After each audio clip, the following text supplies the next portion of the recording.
Hello, everyone. My name is Nick Vastine. I'm a business applications engineer at Flow Technology, and today I'm going to be walking through modeling and mitigating check valve slam using our application AFT Impulse.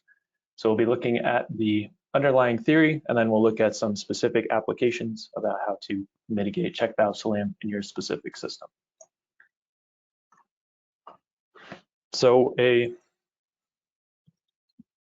this webinar, we're going to start with our fundamentals. We're going to start with a foundational understanding of how a check valve works, why you might need a check valve in your system, and then ultimately the implications when that check valve does slam. So by understanding the underlying cause of check valve slam, that allows us to mitigate its effects by addressing those causes, understanding intimately well how the check valve works, and then we can see, do we need to replace the check valve? Do we need to make modifications to the system? What different approaches do we have to mitigate that slam event? We'll go through a more practical example of sizing a check valve, looking at the different facets of the sizing procedure, evaluating deceleration, considering valve characteristics, ultimately determining our maximum reverse velocity, which will inform the magnitude of our check valve slam pressure surge. Finally, we will kind of broaden our context and look at some other considerations in that check valve selection process. Again, looking beyond the software, what sort of engineering trade-offs do you have to make in selecting a check valve? So again, starting from foundation, starting from these fundamentals, a check valve is designed to prevent sustained reverse flow through a component. In essence, a check valve only allows flow in the forward direction. In the case of the pictured check valve, here we have a swing gate check valve where flow would typically be going left to right. With flow coming in on the left, it would push this gate and this swing arm up, removing it from the flow path, allowing flow to proceed. You can imagine in an upset event where we would instead have reverse flow, this swing arm would gradually close. Any reverse flow that's trying to force in this direction would only seat the valve more, again, preventing that sustained reverse flow. I like to bring a lot of emphasis to the idea that it's sustained reverse flow.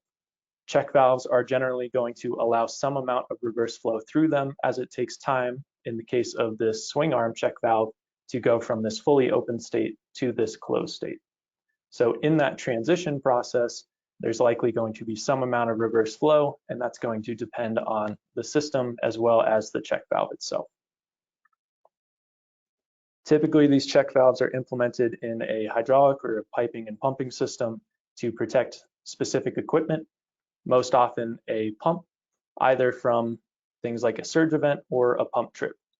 If we imagine a surge event, so take a system in context and far downstream of a pump and check valve, we have a valve that's going to close.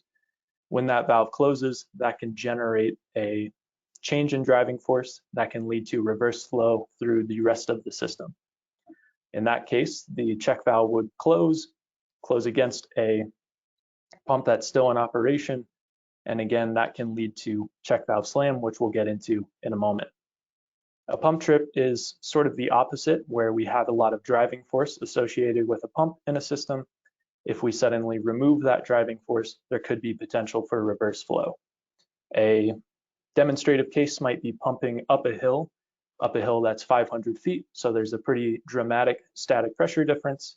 If we suddenly turn that pump off through a power failure, an equipment failure, or if we just do an uncontrolled shutdown, all of a sudden we have that 500 feet of static pressure difference that wants to go in that reverse direction. Without a check valve, it's going to reverse flow through the pump. It can cause damage to its components.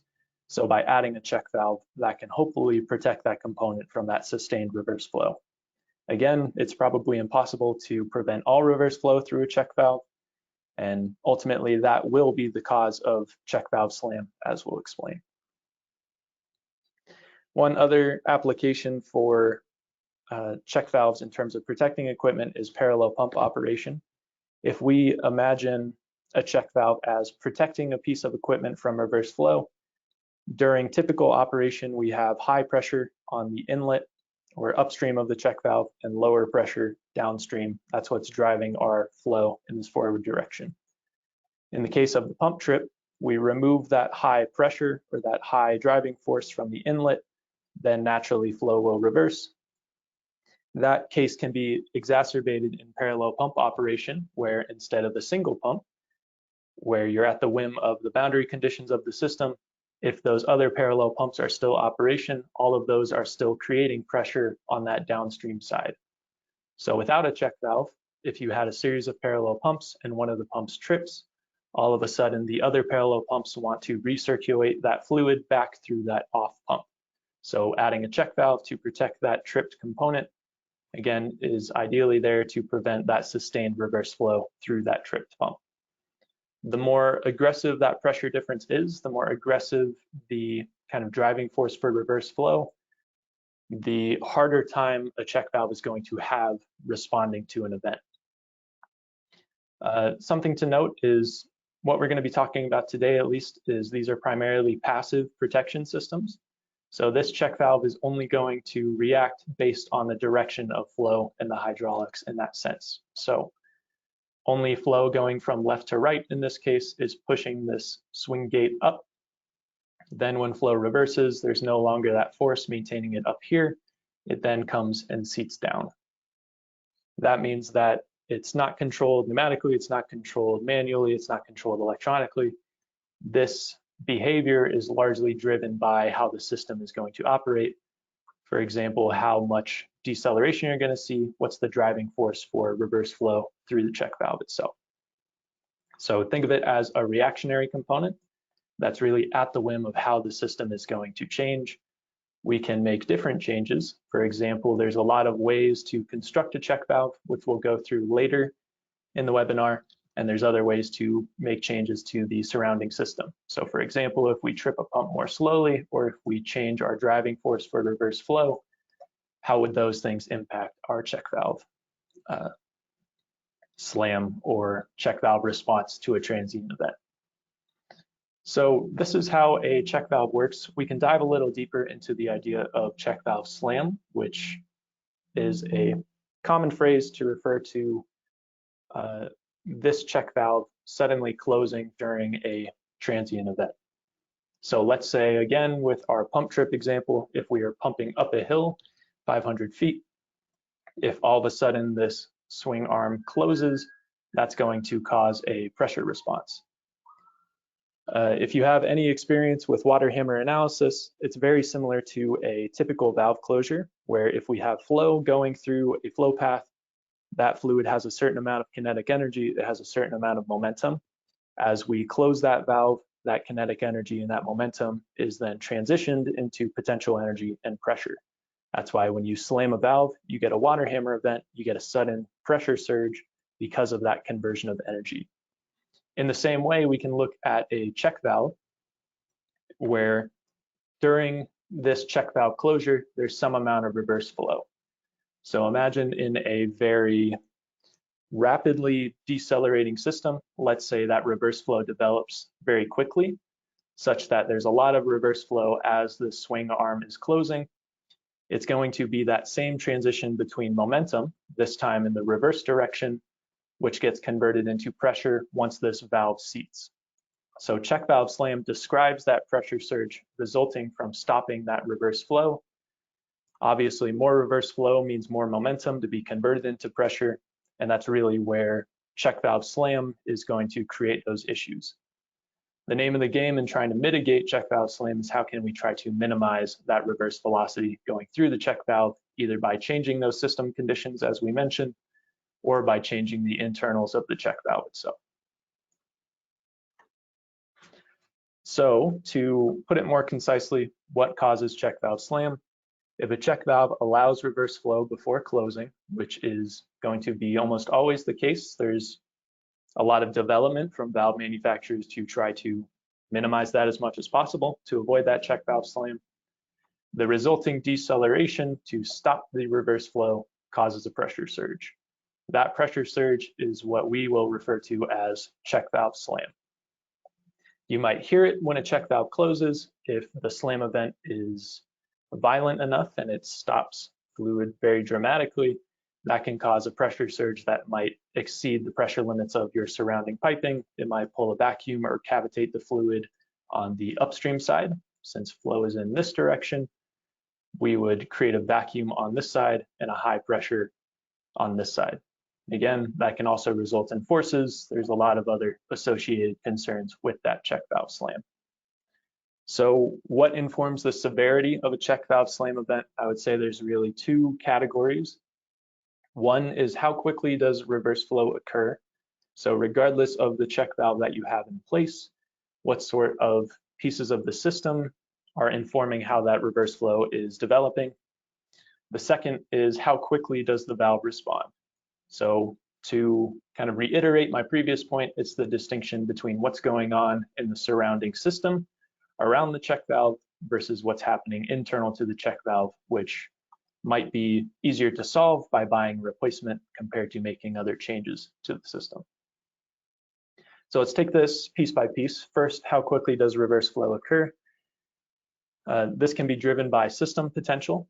So again, if we look at our example where we have a reservoir that we are pumping uphill, let's say this is 500 feet or 500 meters of elevation gain, obviously there's going to be a pretty dramatic driving force in the reverse direction if we trip this pump.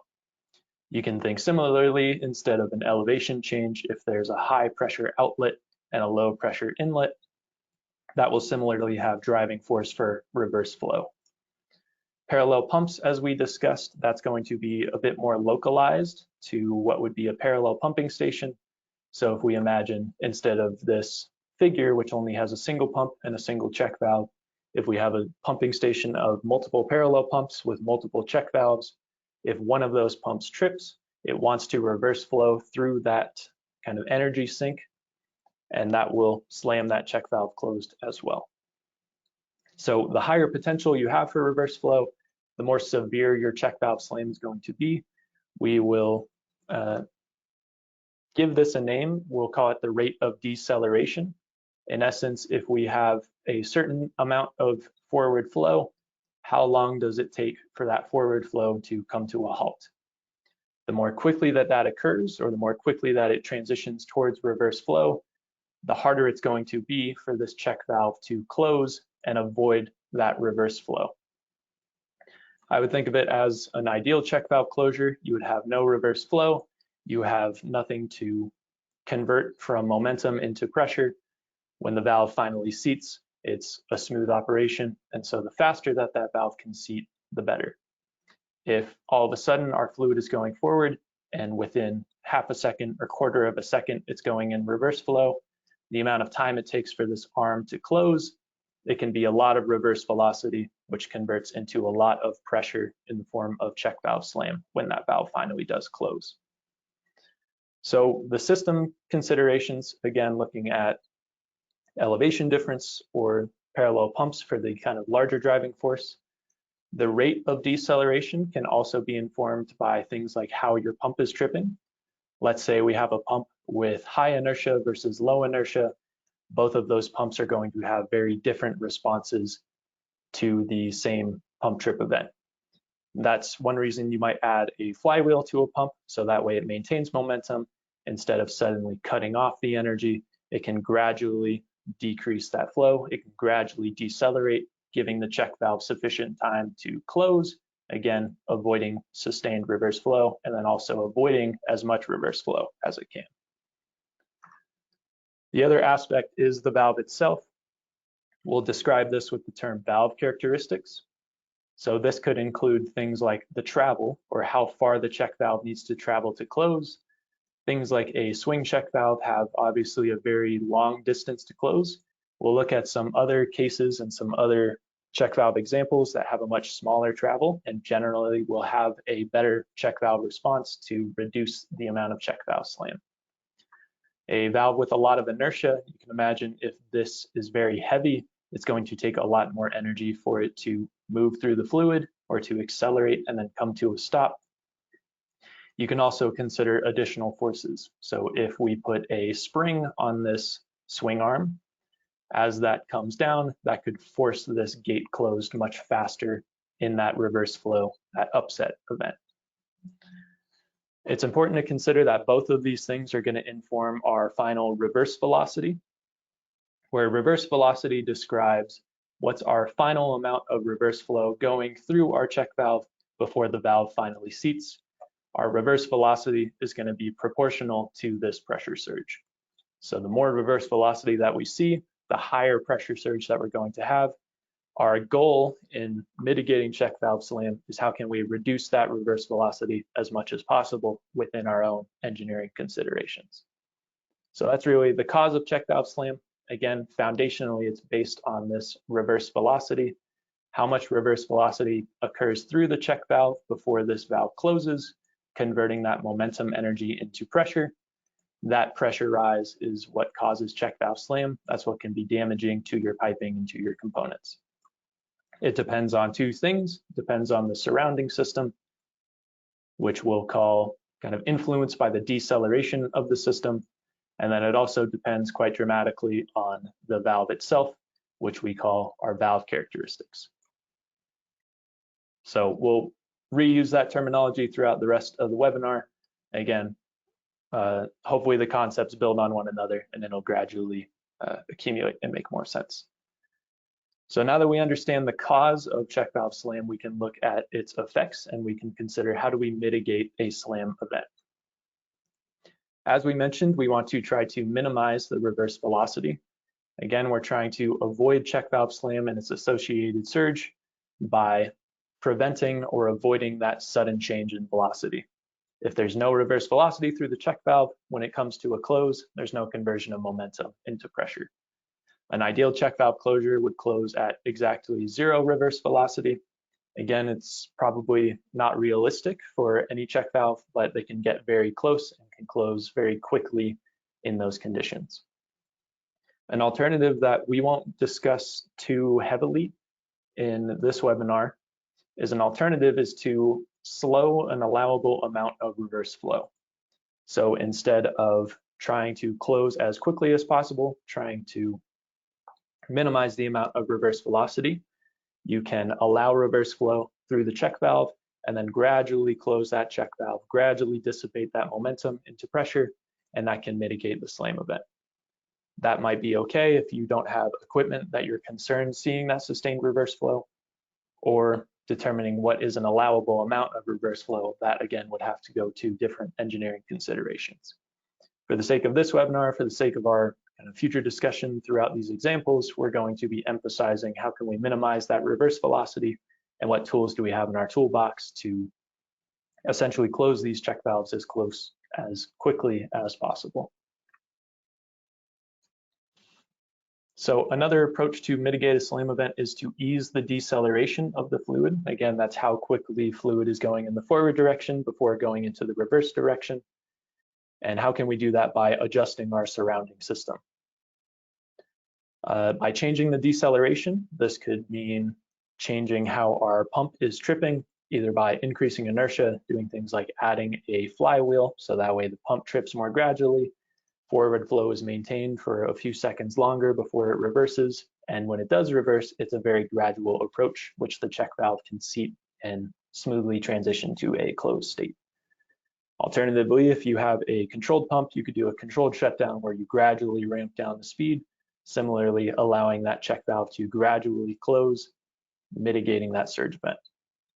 So a lot of the same concepts that you would see in more traditional water hammer analysis, where you're in full control of how a valve needs to close, can be applied to these check valve slam events. However, the implementation is a little different because it's a passive element. It's not something that you can fine tune and finely control. Ultimately, changing the deceleration, we just want to make it easier for the valve to respond to the event compared to thrashing fluid through the valve, forcing it to respond and ultimately slam when the reverse velocity increases through it. The final piece is to consider replacing the check valve with a non-slam alternative. So instead of addressing it from the system perspective, how can we look at the check valve itself? Again, considering things like the travel, the inertia, and the supporting forces from springs. How can we replace the check valve itself so that way it can seat very quickly, regardless if there's a very high deceleration or a very low deceleration? One thing I would note is try to consider a system approach by experimenting in software. As engineers, it might be easy to fixate yourself on this check valve is slamming, maybe we need to replace it with a non-slam alternative. There could be other changes in how you operate your system or how the system is set up that could instead mitigate it without having to replace it with equipment.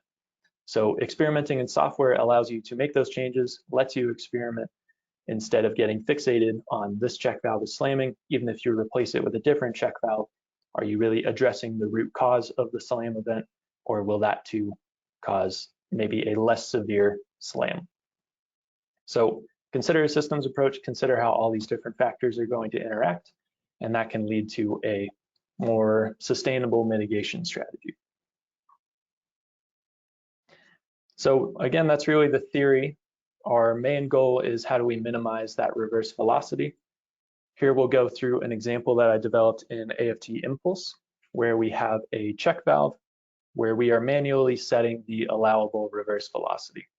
So we'll look at the velocity through the piping system, how that gradually decreases, and how at different reverse velocities, the check valve will slam closed, and then we can look at the resulting pressure surge from each of those closure events.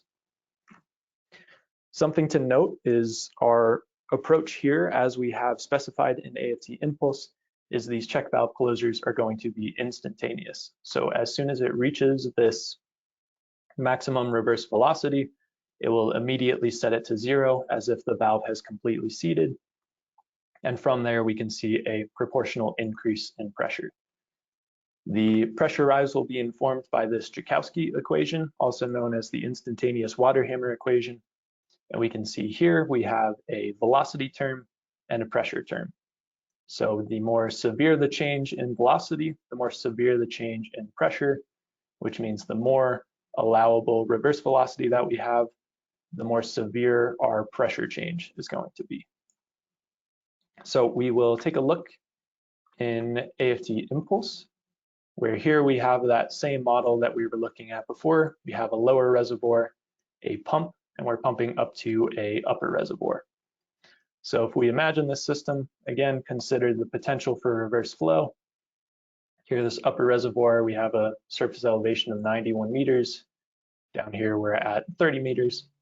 And then this pump is what's generating that driving force to drive for flow in the forward direction. Over here on the right, we have our scenario tree of what we're going to be comparing. We have our base scenario where we would have defined our system overall. We have a steady state run just to confirm that our system is operating as intended in steady state. Then when we make our transient tweaks, we know that we have a strong baseline and it should be representative of the system. Here we have 4 different scenarios where the only variable that I'm changing between each scenario is adding a check valve to our pump and then changing our allowable reverse velocity. So here in this pump, we have no check valve. If we go into the pump properties window, down here in the lower left, we can see this model combined check valve and pump. If we check this box, we can see we have a forward velocity to close at 0 meters per second. Again, this is sort of our ideal valve closure event, where at exactly 0, we seat the valve and it closes. If we wanted to represent reverse velocity going through this, we would say -1 meters per second, meaning we achieve -1 meters per second of flow through here, and that's when our valve will close. That's when we would calculate our surge.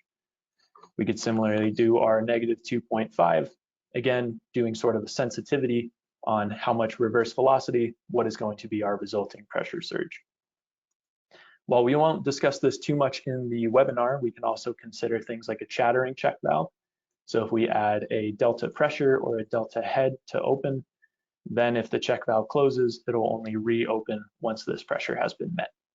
So if it's oscillating between those two states, when the check valve closes, the pump generates enough pressure to reopen it. That could cause that chattering, which again is a little bit different of an issue from check valve slam. So in this scenario, we have no check valve.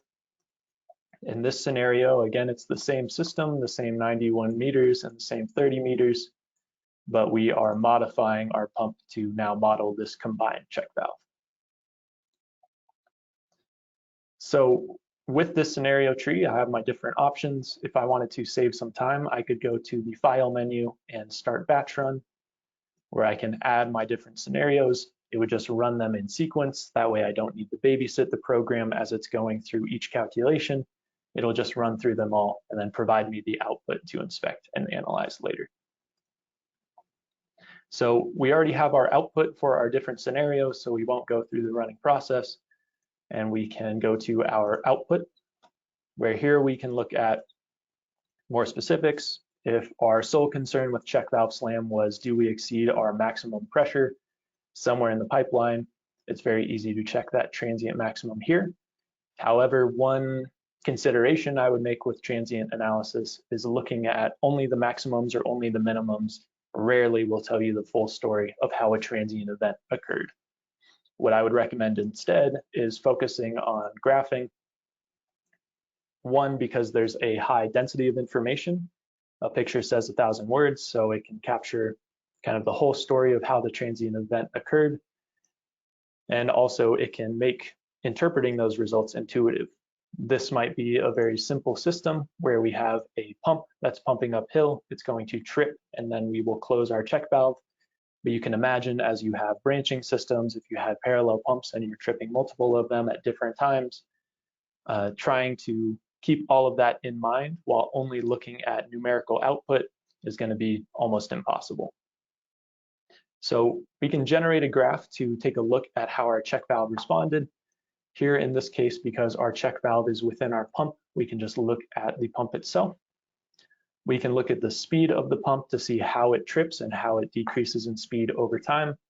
If I add a variable, we can also look at the pressure at the outlet, and we can also look at the velocity at the outlet as well.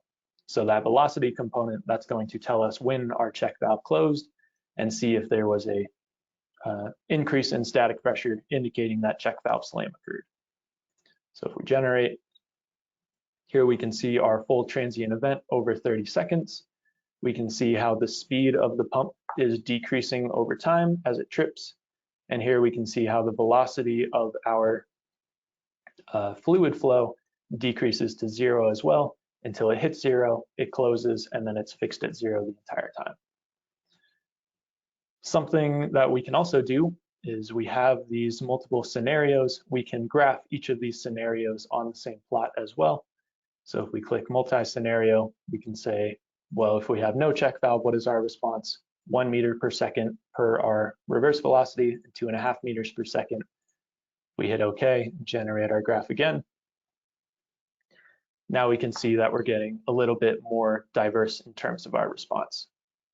So to zoom in a bit, we can zoom in here, and let's look at just, let's do 10 seconds. And we can change our labels here. So this is where we've started to generate those plots that we saw in the presentation. Here we can see that they all begin in the same way. The pump is tripping in the same behavior. All of them have the same velocity through the piping system until the check valves start to close. So we can see here, the blue line is our quote unquote ideal check valve closure, where it's closing at 0 meters per second.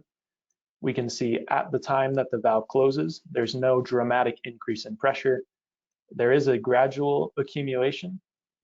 I believe that's from kind of remaining momentum throughout the pipeline, creating that pressure.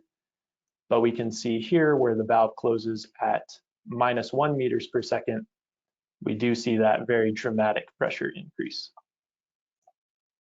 So when the valve closes, we see this dramatic pressure increase. That's our check valve slam. That's what we would try to be mitigating in our physical system. If we continue on and we look at the -2.5 meters per second of reverse velocity, here we can see that the pressure surge is even more dramatic.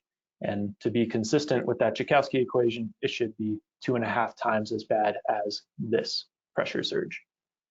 Both of them also see an increase in pressure as well. So that's why relying on software that can consider those additional considerations as well to see that our peak pressure will actually be about 47 bar.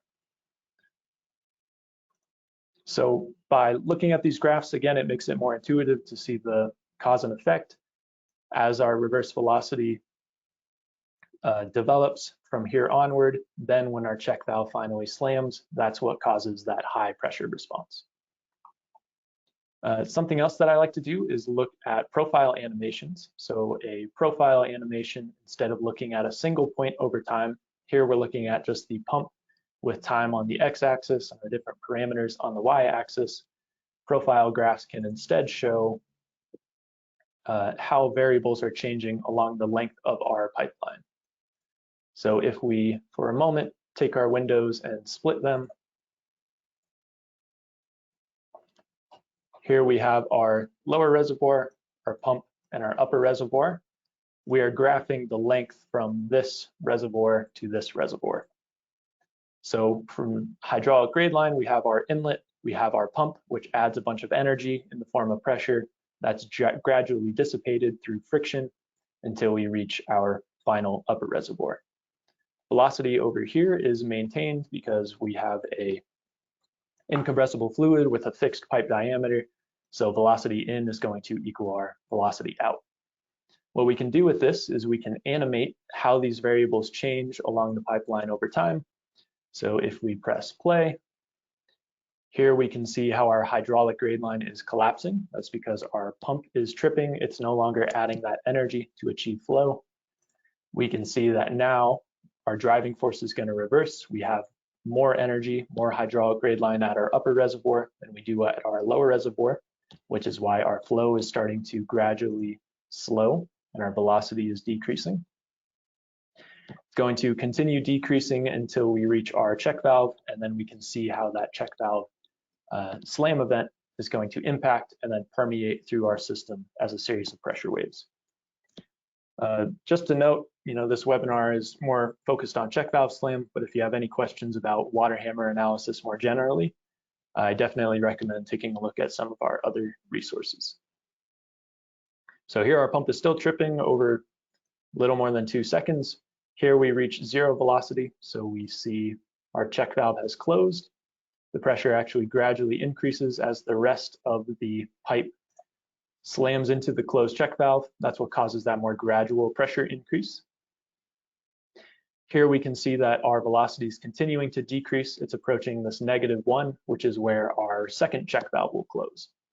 So because this will be a more violent response, we should see a more dramatic pressure surge. If we press play, we reach the point where the check valve closes, and we see that instantaneous creation of a pressure wave.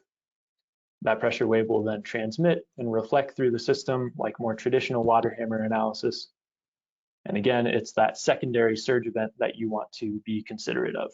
Whether that increase in pressure is going to burst your pipes or interact with other components, reflect, cause other types of damage, that's really the concern. Now we have our final check valve that's going to approach this -2.5 meters per second. Once it reaches that point, we should similarly see an even more dramatic increase in pressure.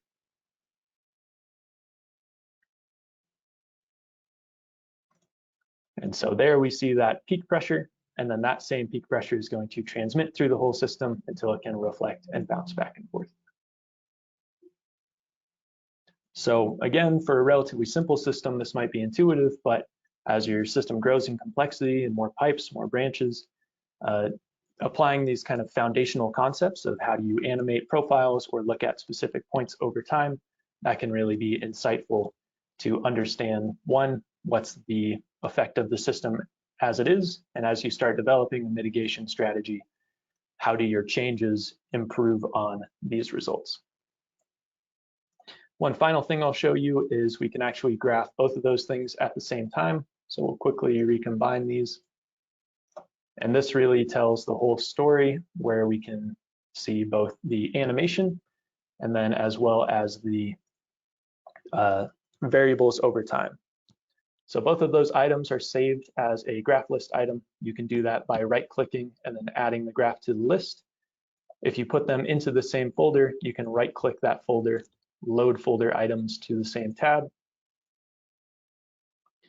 And now when it loads, we see the animation on our left, and over here is that pressure trace that we developed before.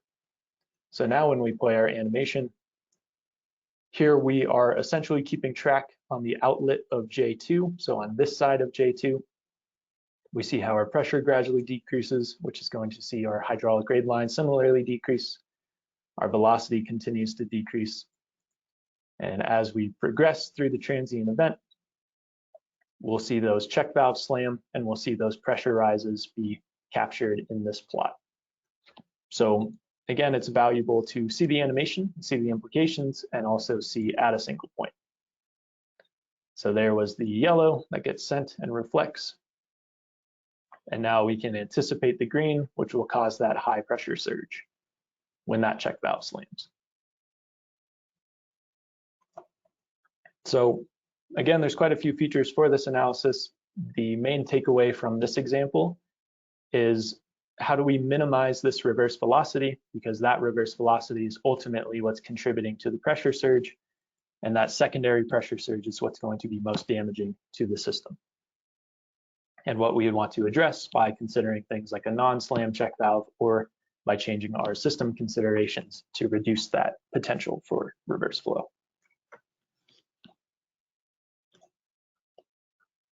So with that example, we can dive a little bit deeper into how the check valves themselves operate, or what valve factors impact potential slam. Again, the key word here is valve characteristics, which describe how the valve itself is constructed. So with a swing check valve that we've been familiar with, flow left to right forces the swing arm up. Reverse flow then forces the swing arm to travel almost 90 degrees to reseat, allowing potentially a lot of reverse flow.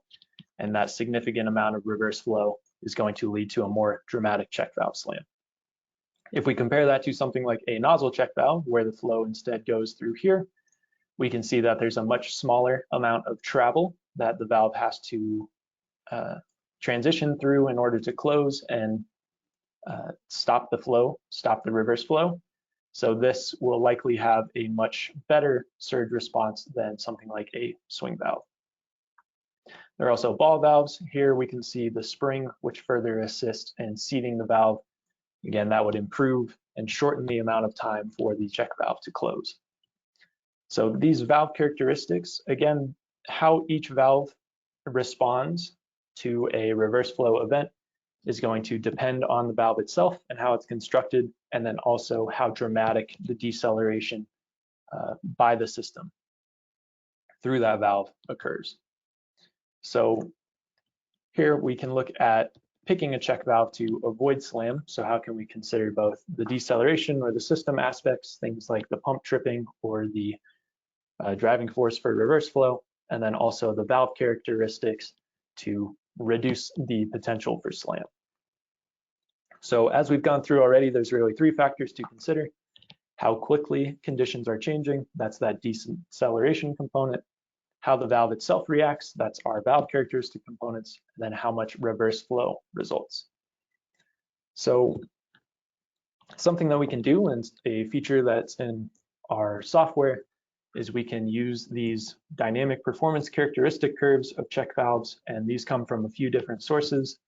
Thorley, which is kind of the, I guess, godfather of fluid transients through piping systems, and Ballin, who is a representative with Valmatic, who did a lot of this research to develop these different characteristic curves for different types of check valves. So this graph can be a lot of information. Let's take it piece by piece. First, on the x-axis, we have our deceleration, which again describes how quickly our conditions are changing.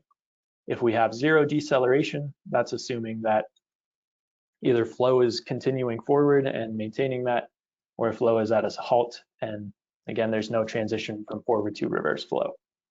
The more dramatic our deceleration, the more quickly our flow is going from the forward direction to that reverse direction. The way I like to think about it is you are thrashing that check valve, you're thrashing the internals of the check valve. The faster that you thrash it, the harder it is for the check valve to react and respond in a timely manner. More generally, we can think of deceleration as the change in velocity. So let's say that we're going forward at 5 meters per second, and then the time to zero velocity, which could be 1 second. That would give us a deceleration of 5 meters per second squared. That would be our deceleration that we're trying to size for. How the valve itself reacts, again, that's our valve characteristics. That's represented by each of these lines on this graph. So ball check valves versus swing check valves versus nozzle check valves. And again, it's important to note that this isn't necessarily how all swing check valves or how all nozzle check valves will work, but this should provide kind of a rough foundation that you can start basing your selection off of. The final piece is how much reverse flow results. That's this y-axis, which is our maximum reverse velocity. And because our maximum reverse velocity is going to be proportional to our amount of surge, we want to try to keep that as low as possible. So the way that we can divide this up is we can say no slam is sort of everything below 0.6 meters per second. Mild slam is between 0.6 and 1, and then severe slam is anything with more reverse flow than that. So let's go through an example to kind of drive these different concepts home. Let's say that we have a system with our steady state velocity at 5 meters per second. Our pump trips over 1 second. We'll say that's our time for it to go to zero flow. And we want a no slam event. In essence, our reverse velocity has to stay below 0.6 meters per second. The first step is to calculate our deceleration.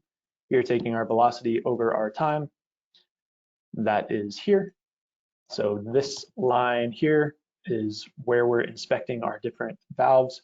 Obviously, we can rule out these two valves as well. And generally, you don't want to extrapolate these curves. So we've already eliminated quite a few different check valves for our event. The second aspect is to consider the valve types at that deceleration below our maximum velocity. So here we've added a line. We only want to consider these no slam conditions. And here we start to reduce down the number of check valves that we would want to evaluate, start doing the kind of secondary economic analysis of, one valve might be more expensive, one might have higher maintenance, one might prevent all slam. But again, it goes beyond kind of the base expectations of what we need the engineering aspects to do. One other thing to note is that this graph, as provided, is dimensionalized, which means this was plotted from real data, real experimentation. I believe Thorley was testing 500 and 600 millimeter valves, and Ballin was testing primarily 8-inch valves. So it's important to not take these curves at surface level and then apply them in a piping system where the diameters are inconsistent. You wouldn't want to put this 8-inch check valve into your 4-inch piping system, because again, it's not going to be representative if you're using it for a 4-inch check valve. So let's actually take a look in the software before we move on to this case study of where these things are specified. So here we're back in Impulse. We'll go back to our workspace and we can look at this other set of scenarios where we're looking at the different valve types. So here, instead of manually changing our allowable reverse flow, we would allow the software to determine that through our calculated deceleration. So here, instead of being a combined check valve where we have the check valve within the pump, we've now added a check valve into our system. We'll touch on kind of the pros and cons of doing that in a moment. But here we can see in the check valve itself that same deceleration and maximum reverse velocity curves. So here we have the dimensional data. Again, you should be cognizant of the limitations of that dimensional data. We can also non-dimensionalize those curves, isolating the shape of them. And then if we provide a minimum velocity required to fully open the valve, we can re-dimensionalize those curves for something that Impulse can actually use. You can user define your curve. Let's say that you have this information from a valve manufacturer. You can instead specify your own deceleration and velocity. Again, allowing Impulse to calculate the deceleration for you, determine what the maximum reverse velocity would be, and from that, calculate what the resulting check valve slam and pressure surge would be. So all these options are built into Impulse. Again, non-dimensional for the shape, dimensional if you miraculously fall into that same data set that they're using, and then user defined if you have a specific check valve with that information.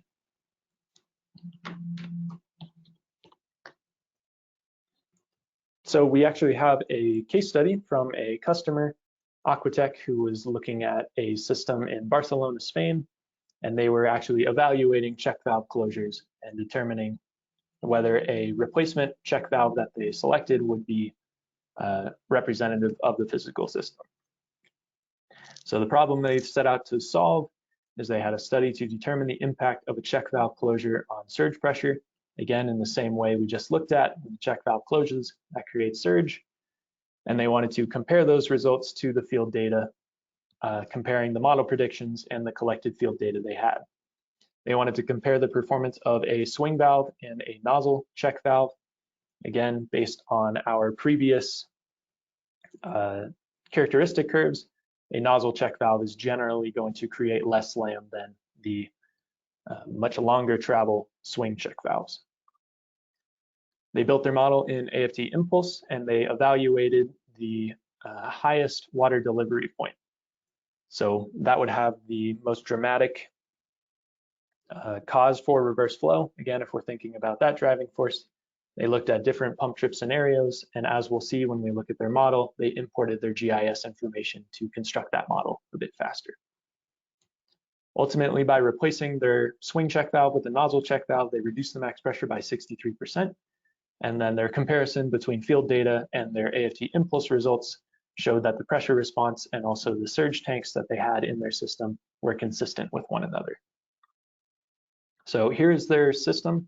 Again, this was imported by a GIS source, so that way they didn't have to fully reconstruct it. If we zoom into their pumping station, here we can see they were pumping up 500 feet. So again, a pretty dramatic cause for reverse flow. They had one pump with a swing and the other with a nozzle check valve.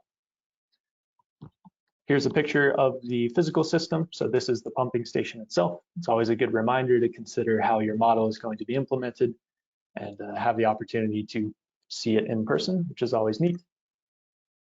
And then here are their results. So here on the top, they have their swing check valve, where their peak pressure, which they're measuring in terms of head, was about 220 meters, and their replacement with the nozzle check valve was closer to 180. You can also see the severity of the amplitude and the kind of oscillation of that pressure wave is going to be far less. So the forces can also be quite a bit of savings.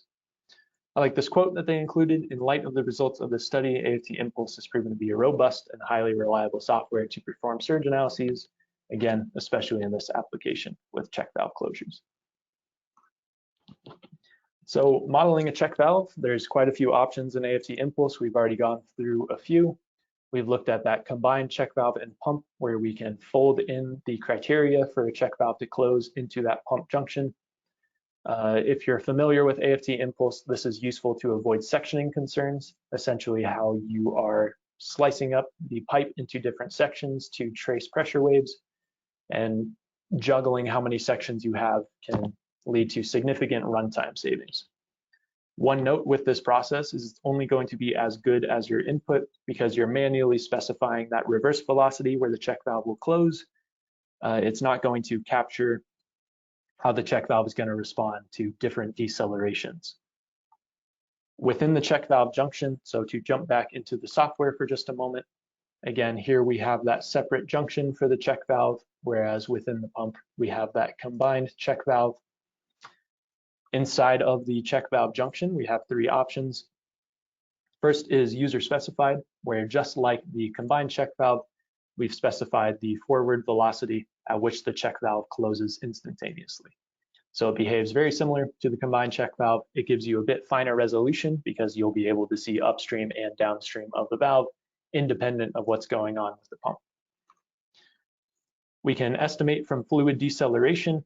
That's what we just looked at with the different valve characteristics sourced from Thorley and Ballin or input by a user. And this is much more reactionary. Again, it depends on the change in velocity. It depends on the deceleration through the system. Unfortunately, in this case, it won't reopen. I imagine the implications are a lot of these tests and a lot of these deceleration curves are generated from a full open event to valve complete closure. A chattering check valve is going to be more complex. It'll partially open, it can suddenly close. So For simplicity's sake, we don't allow that reopen there. So you could use the user specified or the combined check valve to modeling that chattering check valve effect. The final is a force balance. And the way that I've organized these different options is increasing in complexity. The force balance tries to model the internals of a swing or nozzle check valve, trying to balance the different torques and forces acting on the actual component. So if we go back into the software and we take a look at our check valve junction, again, we have our user specified, where we specify our forward velocity, our delta pressure, fluid deceleration, where we have those different curves. We have this other force balance option, where again, we can get into the nitty gritty of how the actual check valve is defined. So distance to the center of the gate, the area affected for how much fluid is hitting in, forcing this gate upwards, the weight, which can be modified if we change the orientation to vertical, for example. Now it's going to be much more dramatic. The inertia, which again, we want to minimize so that way the check valve can close as quickly as possible, but might be bad if you have a chattering check valve that's violently slamming open and closed. And so we have a lot of similar options for the nozzle as well. So again, this is a much more complex approach. In general, I would recommend probably starting with user specified, setting a 0 forward velocity to close. That would indicate to you, are these check valves opening and closing? Is that's the cause of your surge concern? Then you might use fluid deceleration when you're comparing your existing to a proposed check valve, for example. And force balance, again, if that's the information that you have, then this will be a very fine resolution in terms of modeling how that check valve will change over time. But again, those are really the main three options, and it's one of the luxuries of our software is it's very easy to make a child scenario, do some experiments, run some tests, really feel out and learn by engaging with the software, and then you can take that and apply it back to your engineering project. So those are the main options for modeling a check valve. Hopefully they're all cleared. And we can jump into some other considerations during that check valve selection process. Obviously, with most engineering, the initial capital cost is going to change. That'll change based on the valve type, comparing the swing check valve to nozzles or silent check valves. As you start adding springs, you're also adding complexity. The size of the check valve, the piping supports all of that. We'll go into that initial capital cost consideration. Recurring costs are also important, especially as we look to the future and we're trying to improve efficiency and try to reduce the amount of energy use. A check valve like a nozzle check valve, where flow has to go through a component, maybe it's very small, or has to go around a component, and that increases losses. Very high losses at full open during normal steady state operation is going to be expensive. With a pump, you're adding energy, and when you add a check valve that has a lot of losses, you're immediately removing that energy.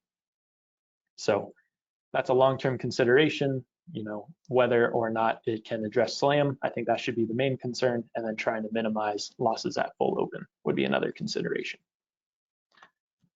Maintenance costs, so also as it increases in complexity, it might be harder to maintain. You might have to replace it more so.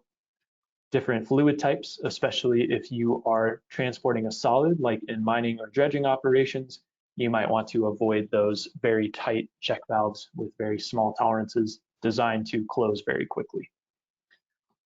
Finally, which we touched on a little bit, is the potential for check valve chatter. Again, you want to inspect that and make sure that that's not going to occur. That's sort of a pseudo steady state where the check valve might close, the pressure in the pump increases, it opens the check valve, relieves the pressure until it seats again. Again, a little bit different of a consideration than check valve slam itself, but something that you could inspect in AFT Impulse as well.